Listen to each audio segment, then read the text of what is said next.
Okay, so it appears we are all set to go. Lubnah had to run to get her notes, but she'll be right back, and then we can get started. But I guess I will just now start by saying thank you, everyone, for coming. I don't know how many of you were able to make it to part one, but part one was really, really great. People had really good feedback about it. We talked about the root causes of the Palestinian refugee crisis. And that was also recorded, and we will be making that available to you all on our website soon, so keep your eyes peeled for that. And today we're going to be doing part two, where Lubnah will be talking about the practicalities of Palestinian return, which is something that people had a lot of questions about last time. And Lubnah has told me historically when she's done these presentations, this is something that the questions tend to crop up around the practicalities of return. So hopefully we can really kind of get into some juicy details and get some questions out. And please feel free to use the chat box below our heads here to chat your questions throughout the presentation. And Stephanie and I will do our best to keep track of those and make sure we have some time at the end for those questions. So Lubnah is hopefully, I don't know if she can hear us yet. She's putting on her headset or... I'm all set. I can hear you fine. Do you think I need to grab the headset? I think you're fine for now. If it gets echoey, maybe we'll need the headset, but I think it's good. So I was just kind of giving everybody a brief hello and welcome and a context for where we are in the series. And Lubnah, thank you so much for joining us again. And Lubnah is joining us today from Bethlehem. And she has been working for Badil doing these presentations for a number of years now to international groups that come and visit Palestine. And she is brilliant and full of lots of knowledge. So we're so grateful to have you here. I don't know about the use of the word brilliant, but yeah, all right. Well, I think so. Thank you. Thank you very much. So because we got started a little late, let's just dive right in. If you're ready, Lubnah. Yeah. Okay. I do apologize. I was putting together a presentation which we can share with the rest of the group after, because it's not quite ready yet. As I said, I thought that I had one more hour, but because of the daylight savings, apparently we're switching next week, but that's another matter in and of itself. We're going to talk about today basically about return in practice or return in principle according to international law, and also return in practice. And I'd also like to touch upon, of course, the unique challenges facing Palestinian return specifically. Our case, I think, is one of not necessarily the most unique, but one of the unique cases in the world and in world history. So it does have some special nuances, I think, that need to be addressed. And so I'll be touching upon that towards the end of the presentation. Just as kind of like a reminder for maybe those who weren't able to attend the previous talk, I'd like to remind everyone that when we talk about Palestinian refugees and internally displaced persons, we are talking about the largest displaced population in the world today, the largest in terms of number, and also the longest standing displaced population in the world. We're roughly talking about almost 8 million people today. The majority of them are refugees, and then, of course, the internally displaced persons. The root causes of the Palestinian refugee and IDP crisis, of course, as far as Badil is concerned, is, and according to international law, are the policies or the practices or the approaches that are implemented by Israel today. And these include the forcible transfer of the Palestinian population and denying their right of return, colonization, and apartheid. All three of these measures, or all three of these issues, are considered crimes according to international law, which means that they are much more severe than just human rights violations, which are, of course, bad in and of themselves. But when we talk about forcible transfer, colonization, and apartheid. We are talking about, we can say, the cream of the crop of international humanitarian and human rights law violations. If we want to talk about return in principle, return in principle is defined by a term according to international law called reparations. Reparations in its simplest form, or when we take out all the legal jargon within international humanitarian and human rights law and customary law, of course, we're talking about, very simply put, restoration as much as possible to what was. Okay, so we're talking about the restoration of a situation to what it was before the conflict ensued or happened. And within reparations, we have a few other concepts according to international law. We have something called voluntary reparations, which is the actual return, the physical return of the individual to his or her place of origin or place of habitual residence. We have property restitution, which is the reclamation of the individual's original property that was lost at the time of the conflict.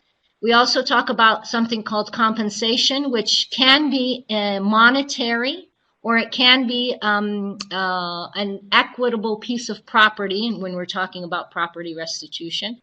It can be an equitable piece of property, a property that has the same value of the property that was lost, or perhaps if we're referring to maybe not all the property can be returned, only parts of it can be returned, then the individual would be compensated for the property that was not able to be reclaimed. And then finally, the last concept, or the last principle within international law, is the principle of satisfaction, making sure that the victim, and in this case we're talking about refugees and internally displaced persons, making sure that the victim is satisfied with how the conflict or how the reparations process occurred.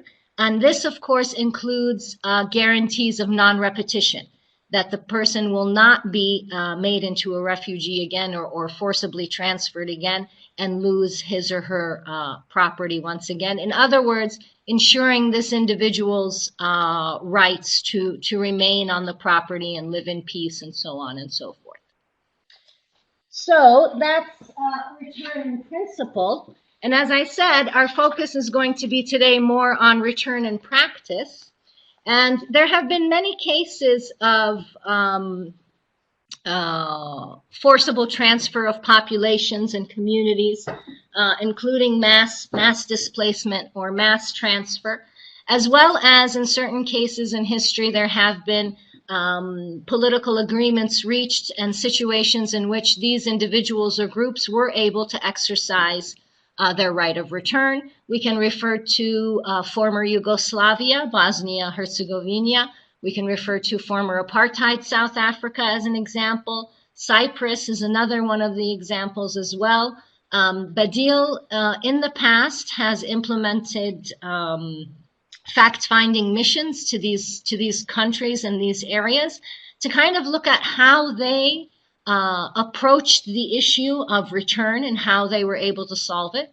And so we came up with a sort of list that would kind of like guarantee or ensure a more successful implementation of the return process or the reparations process. And so one of the best examples, or one of the most successful examples, let's say, occurred in Bosnia-Herzegovina. And the components of the return process that were utilized in that particular situation, I think deserve a little bit of attention or can be used as setting kind of like the stage or the foundations for what best practices in terms of return situations look like. And so what was unique, or one of the components that made the return practice in Bosnia-Herzegovina successful, one of them was detailed political agreements. When we talk about detailed political agreements, we're referring to agreements that specifically ensured individual rights of the returnees, And we're talking about also agreements that include repealing or the withdrawal or the negation of discriminatory legislation within the system that was established during the conflict. And also that this discriminatory legislation, not only was it repealed or dissolved or negated, but also there was an enforcement mechanism to make sure that the new legislation would be followed. Another one of the components of successful return is the participation of the rights holders, the victims, the refugees themselves, those that were displaced. So there was an element that gave power or empowered the returnees to be able to use the system that was established to directly address their concerns and their rights and their appeals and their processes of restitution and compensation and so on and so forth. There was international support as well, because these processes need to have not only international support in terms of technical and other types of expertise, but also political backing.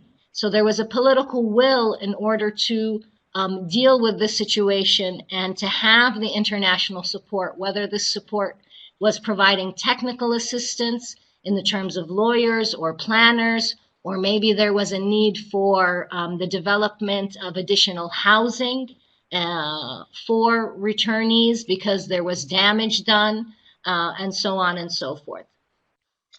And of course, in the Bosnia-Herzegovina sample or example, there was comprehensive legislative framework installed with a review mechanism. So there was a way to oversee and keep tabs on or monitor and evaluate the framework in such a way that made it more effective, made it more efficient, made sure that returnees, if they had any issues, there was ways to address these issues fairly through the legislative framework. So the system of return and, of course, restitution, the reclamation of property rights, was grounded in the rule of law. Okay, and this ensured that, of course, that the system not only allowed returnees to implement their right of return within the four components that we talked about: restitution, compensation, satisfaction, and non-repetition, but also ensured that the rights of any communities or individuals in the area were also upheld. Another thing that made the Bosnia-Herzegovina example also successful is that there was a preference for restitution versus pure monetary compensation. And one of the reasons for this is that pure monetary compensation does not address the wrongfulness that was done to the victim. And so it kind of, and it also, what it does is it leaves the ethnic cleansing which occurred, or the forcible transfer which occurred, still in its place. And in essence, also continues the racial, spatial divisions of the area. Okay, so if, for example, Palestinians want to return to Haifa, and we know that, for example, now in Haifa there is a significant Jewish-Israeli majority. If Palestinians are not allowed to return to Haifa, then that Jewish-Israeli majority will continue to be in Haifa.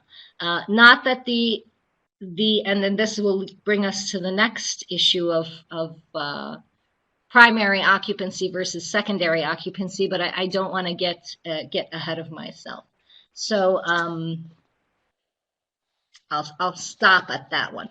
But when we talk about the challenges of Palestinian return, when we talk about the challenges of Palestinian return in the specific context that we find ourselves in today, We have to talk about, I think, three main things.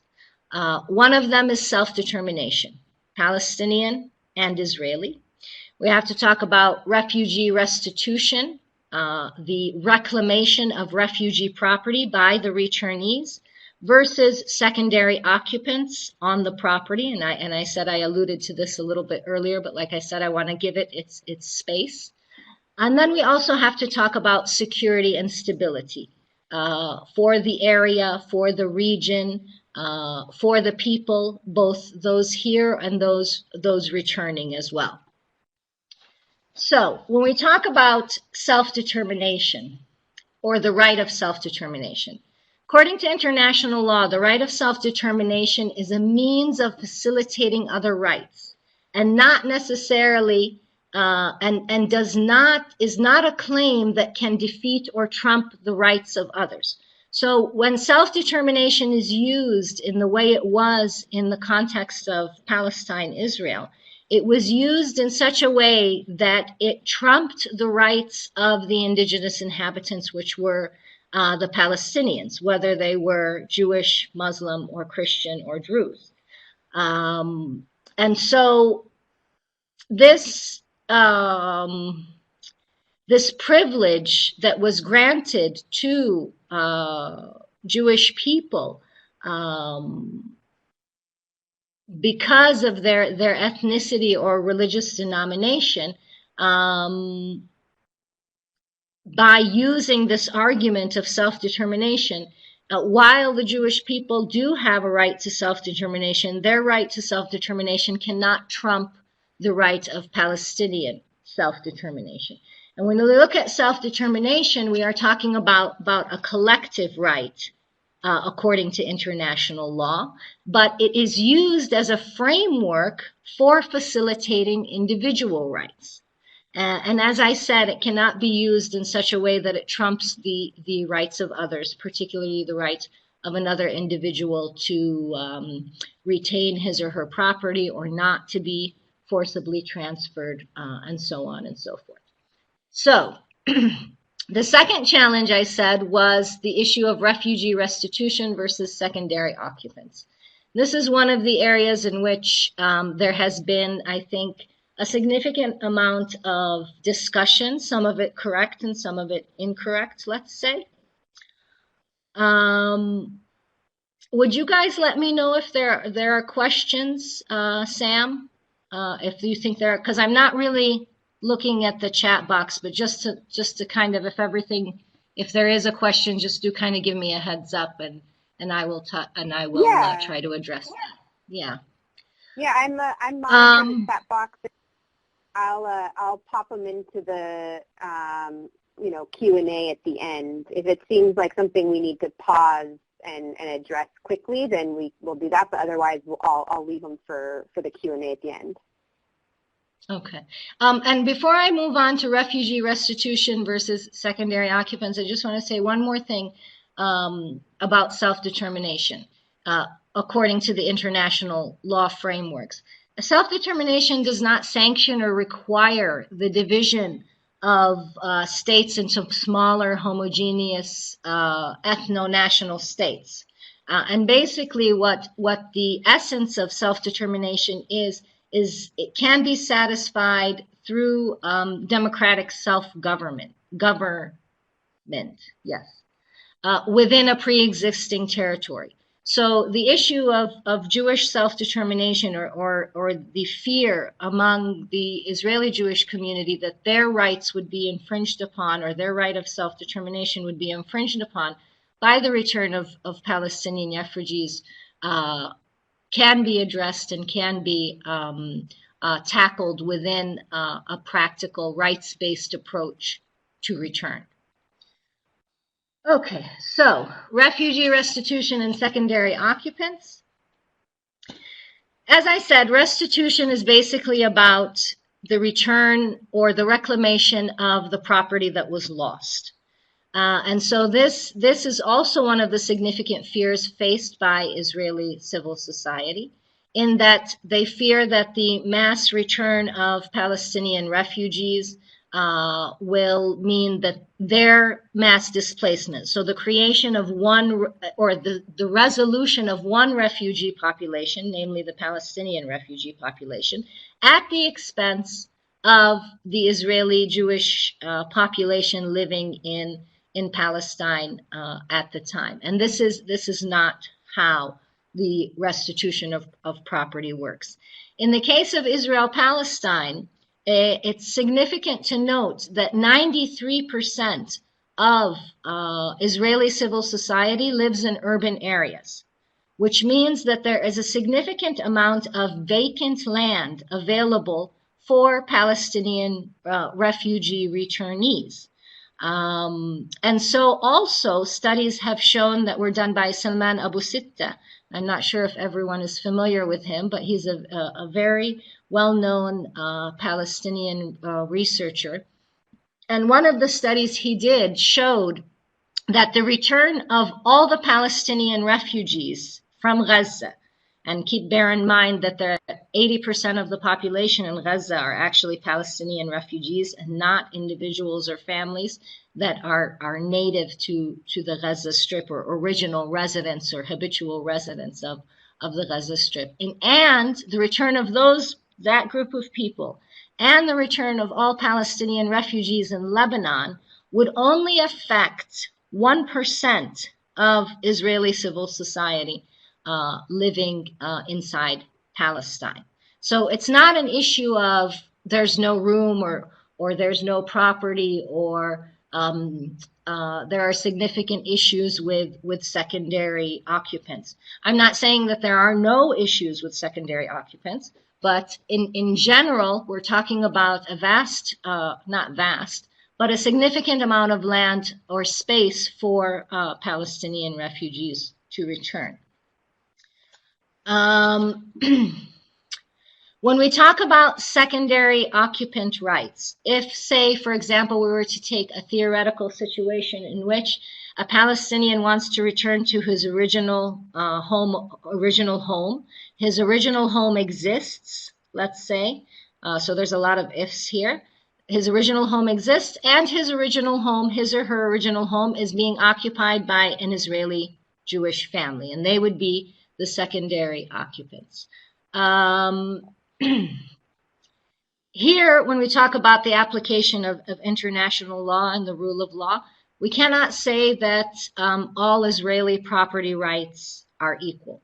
And so when we talk about international law is most protective of residences or homes, and not necessarily of commercial or industrial or agricultural property.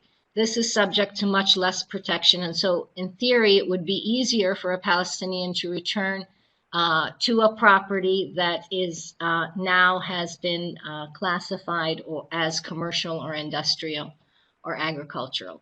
It's also important to take into consideration the means by which the property was acquired, and this has significant foundations in international law. So if the secondary occupants were responsible or had some doing in the fact that the original confiscation of the land or the taking of the land was for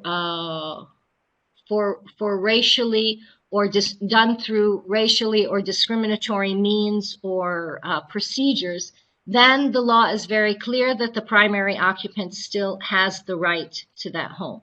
Now, does this mean that this family or this individual would be thrown out into the street? No, this is not the case. This individual or family also has legitimate rights to adequate housing, to access to services, and so on and so forth. And so, as in the case of Bosnia-Herzegovina, there was significant housing and construction projects that were undertaken by the international community, again, with the rights holders involved, and in this case we would be talking about both Palestinian and Israeli rights holders, in order to address this type of issue. In the case of Palestine also, there was a significant role for the Jewish National Fund and how their property was acquired and then subsequently transferred to Jewish-only owners, or only allowed to be transferred to Jewish-only owners. So a great deal of the sales or the dealings of the Jewish National Fund and their acquiring of property, Palestinian property, were even illegal according to Israeli law. So not even to mention according to international law. So in this case, the issue of primary and secondary occupancy, these issues have to be taken into consideration. So, but even if we were to talk about a property that was acquired in good faith or on the up and up, let's say, the secondary occupant should be offered some form of compensation. If the Palestinian refugee or internally displaced person, again, decides, because we said the right of return is a decision, it's a choice, decides that they would like to return to their place of origin, and their place of origin, their home exists, and there is a secondary occupant there, then the Jewish family, the Jewish Israeli family, would be compensated for their loss. So that's what I have to say, or that's what basically what I wanted to say about second primary versus secondary occupants.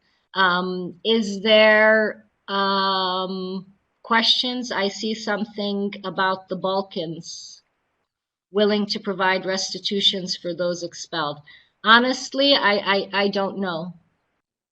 I don't know. But in theory, if we're talking about international law, if the secondary first of all, the secondary occupants shouldn't be expelled. They shouldn't be forcibly transferred. There may have to be arrangements made in which they are provided with alternative housing. But as I said again, we do not solve one refugee situation by creating another refugee situation. And this is very, very important. When we talk about the concern or the challenge of security and stability of the state, of the region, of the area, we have to ask ourselves, what creates insecurity and instability? And the creation of insecurity and instability is through the denial of rights. I mean, this is how we got here in the first place. The denial of Palestinian rights created this unstable, insecure situation in which the constant denial of Palestinian rights, the ongoing forcible transfer, the ongoing colonization, the ongoing apartheid, created an insecure and volatile situation in the region. So it follows then, if we are to implement a rights for all solution or a human rights-based solution, it follows then we would be able to achieve security and stability. Further, when we talk about security and instability, or security and stability, we have to talk about the fact that restitution goes hand in hand with creating a post-conflict reconstruction and reconciliation. Remember, we talked about the issue of satisfaction and making sure that we address or redress the grievances that were caused in the first place. And so following up on this, there has to be an address, for example, of not only the physical colonization, let's say, we also have to talk about the cultural colonization, the economic colonization, and also creating a common culture or a common foundation for the reconciliation of the two sides, Israeli and Palestinian. So in shorter form, or in a more simplified form, let's say, There's a necessity to address those root causes of the conflict, which I mentioned earlier. The forcible transfer, the colonization, the apartheid, stopping forcible transfer because of the Palestinians because it's ongoing, stopping the colonization, which is the supplanting of Israeli Jewish population in the place of the Palestinian population, and of course the apartheid and discriminatory nature of the Israeli regime and Israeli law. We also have to address, in terms of security and stability, we also have to address the fears that are being propagated of the other, whether it's from the Israeli side or whether it's from the Palestinian side. This constant feeding of the fear that there is a common enemy and that the other is the enemy. And this is something that needs to be addressed as well. And I think that only valid reparations, including restitution and compensation within a human rights-based framework, is one of the ways to address these fears. When we talk about practically working on reparations or repatriation, we have to do it gradually and orderly. So this means that we have to try to build the system, to build the practices, to think of creative human rights-based approaches to return before the political agreements. Of course, there are many that say that the political agreements will never come. But I do think that approaching return practically and having creative human rights-based solutions to return might be the spark that will create a snowball effect that will bring the political agreements, bring out the political agreements. There, as I said, there has to be extensive efforts at reconciliation between Israeli Jews and Palestinians. And this, of course, when I talked about the culture and so on and so forth, and addressing the culture of fear and replacing it with a culture of reconciliation and justice. And of course,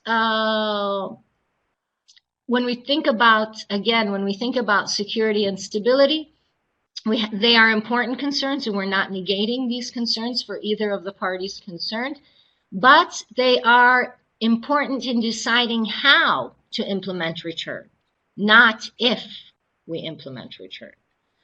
And so I think I'll stop there and try to give a chance for questions.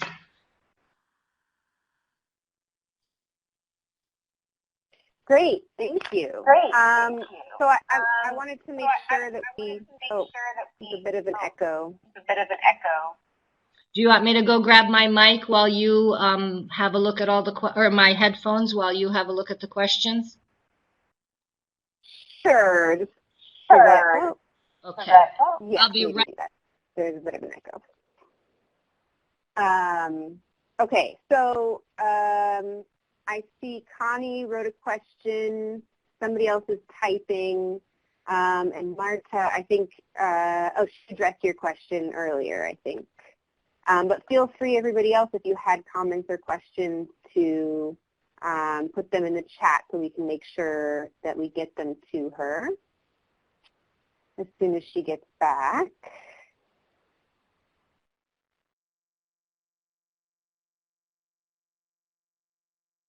And then I just wanted to give everybody a fair warning ahead of time that we will have to end this call right on time, because we'll need this space, this virtual space, for another meeting. Looks like Lubnah's back.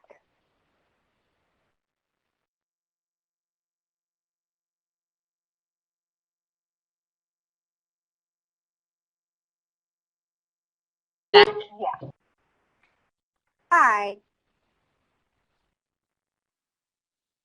Can you hear us, Lubnah? How about now? Can you hear me now? Yep, there you are. Okay, yeah. Gotcha. Great.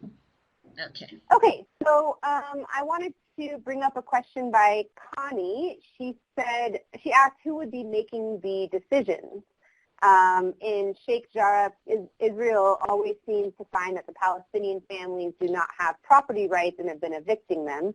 In addition, what about the Bedouin population who are continually displaced and given assurance that they can stay on the land and then are displaced again and again?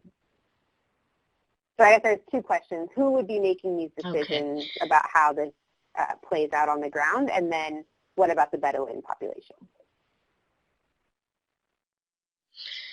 Well, we said that in regards to who would be making the decisions, we would try to empower as much of the rights holders as possible. And as I said, again, this includes not only Palestinian returnees, but also Israeli civil society, particularly those who are going to be affected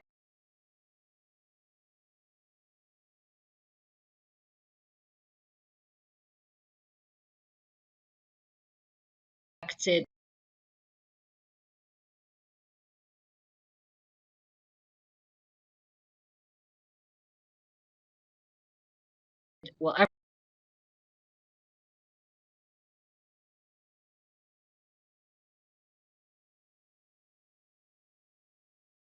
everyone's